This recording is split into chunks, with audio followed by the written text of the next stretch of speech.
Hi, my name is Alexander Ciccarello and I'm an Eagle Scout out of Boy Scout Troop 201 in Olmsted Falls, Ohio, and I'm here in my hometown of Middleburg Heights, Ohio at the Lake to Lake Trail where I perform my Eagle Scout project building bluebird houses, bat houses, and a purple martin house, as well as cleaning up the trail in our city. I've been involved in the Boy Scouts ever since I was a Tiger Cub as a young scout. I went through, earned my Arrow of Light, my Eagle Scout, multiple Eagle Palms.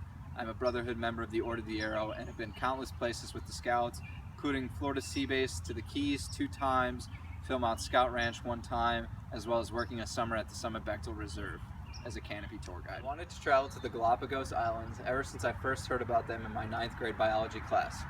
Hearing about Darwin's journey and his paper, The Origin of Species, was extremely captivating. The biodiversity on the islands is second to none. I've always had a passion for the outdoors as well as environmental science, leading me to become an environmental science major in college.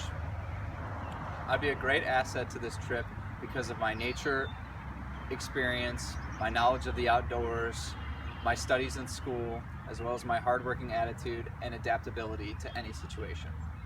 Here I am at the Cleveland Metro Park Zoo in Cleveland, Ohio, where I interned last spring and summer for 6 months from March until August. I'm standing next to the Galapagos tortoise exhibit, and the Galapagos tortoises are inside today because it's 55 degrees here on May 1st. I was a seasonal intern, so I was paired with a full-time staff member in the horticulture department each day, and I would perform tasks with them as well as tasks that I was responsible for completing on my own.